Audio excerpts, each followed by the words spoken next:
ಸಮಸ್ತ ನಾಡಿನ ಜನತೆಗೆ ನಿಮ್ಮ ಶ್ರೀ ಮಾಡುವ ನಮಸ್ಕಾರಗಳು.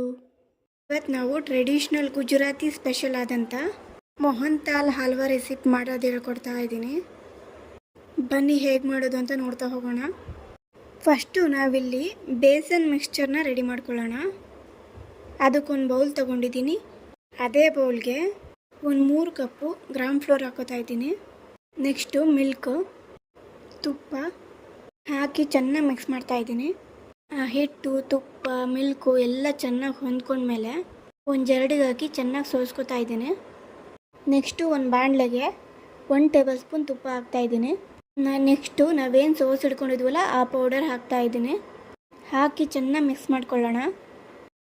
ಚೆನ್ನಾಗಿ ಬಾಡಿಸ್ಕೊಳ್ಳೋಣ. ಚೆನ್ನಾಗಿ ರೋಸ್ಟ್ ಮಾಡೋಣ. ತುಪ್ಪದ್ದು ಸ್ಮೆಲ್ಲು ಗಮ್ ಅಂತ ಬರುತ್ತೆ. ತುಂಬ ಚೆನ್ನಾಗಿರುತ್ತೆ, ಟ್ರೈ ಮಾಡಿ. ನೀವೇನಾದರೂ ಸ್ವೀಟ್ ಲವರ್ ಆಗಿದ್ದರೆ ನಿಮಗೆ ಇಷ್ಟ ಆಗೇ ಆಗುತ್ತೆ.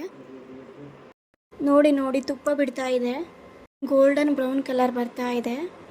ಒಂದು 20 ನಿಮಿಷ ಆದಮೇಲೆ ಒಂದು ಅರ್ಧ ಕಪ್ಪು ಹಾಲು ಹಾಕೋತಾ ಇದ್ದೀನಿ. ಹಾಲು ಹಾಕಿ ಮತ್ತೆ ಮಿಕ್ಸ್ ಮಾಡಿ. ನೋಡಿ ಡಾರ್ಕ್ ಬ್ರೌನ್ ಕಲರ್ ಬರ್ತಾ ಇದೆ. ಎಲ್ಲ ಚೆನ್ನಾಗಿ ಮಿಕ್ಸ್ ಆಗಿ ಕರೆಕ್ಟ್ ಸ್ಟ್ರಕ್ಚರ್ ಬಂದಿದೆ. ಇವಾಗ ಅದನ್ನು ಸೈಡಲ್ಲಿ ಇಟ್ಕೊಳ್ಳೋಣ.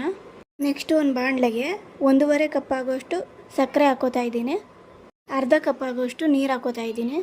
ಹಾಕಿ ಚೆನ್ನಾಗಿ ಮಿಕ್ಸ್ ಮಾಡ್ತಾ ಪಾಕ ರೆಡಿ ಮಾಡ್ಕೋತಾ ಇದ್ದೀನಿ. ಮೀಡಿಯಮ್ ಫ್ಲೇಮಲ್ಲಿ ಇಟ್ಕೊಂಡೇ ಮಾಡಿ. ಪಾಕ ಬರ್ತಾ ಇದೆಯಾ ಬರ್ತಾ ಇಲ್ವಾ ಅಂತ ನೋಡಿ.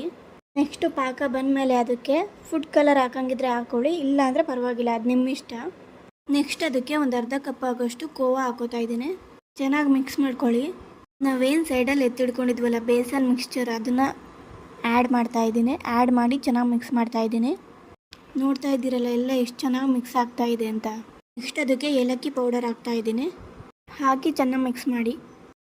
ನೋಡಿ ಸೈಡಲ್ಲೆಲ್ಲ ತುಪ್ಪ ಬಿಟ್ಟು ಸಾಫ್ಟಾಗಿ ಸಖತ್ತಾಗಿ ಕಾಣಿಸ್ತಾ ಇದೆ. ಇವಾಗ ಅದನ್ನು ಒಂದು ಬಾಕ್ಸ್ಗೆ ಹಾಕಿ ಒಂದು 4 ಗಂಟೆ ರೆಸ್ಟಲ್ಲಿ ಇಡೋಣ. 4 ಗಂಟೆ ರೆಸ್ಟಲ್ಲಿ ಇಟ್ಟು ಆದಮೇಲೆ ಆ ಬಾಕ್ಸ್ನ ಉಲ್ಟಾ ಮಾಡಿ ಬಾಕ್ಸಿಂದ ಅದನ್ನು ರಿಮೂವ್ ಮಾಡಿ ಅದ್ರ ಮೇಲೆ ಸಿಲ್ವರ್ ವಾರ್ಕ್ ಹಾಕೋತಾ ಇದ್ದೀನಿ. ಇವಾಗ ಬನ್ನಿ ಸ್ವೀಟ್ನ ಕಟ್ ಮಾಡ್ತಾ ಬರೋಣ.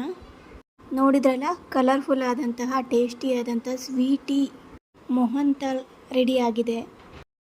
ಈ ರೆಸಿಪಿ, ಈ ವಿಡಿಯೋ ನಿಮಗೆ ಇಷ್ಟ ಆದರೆ ದಯವಿಟ್ಟು ಶೇರ್ ಮಾಡಿ, ಲೈಕ್ ಮಾಡಿ. ಇದೇ ಥರ ಮತ್ತಷ್ಟು ವಿಡಿಯೋಗಳಿಗಾಗಿ ಶ್ರೀ ಅಡುಗೆ ಚಾನಲ್ನ ಸಬ್ಸ್ಕ್ರೈಬ್ ಮಾಡಿ. ಕಮೆಂಟ್ ಮೂಲಕ ನಿಮ್ಮ ಒಪಿನಿಯನ್ ತಿಳಿಸಿ. ನೀವು ಬೆಳೀರಿ, ನಮ್ಮನ್ನು ಬೆಳೆಸಿ ಅಂತ ಹೇಳ್ತಾ ಈ ವಿಡಿಯೋನ ಮುಗಿಸ್ತಾ ಇದ್ದೀನಿ. Thank you so much.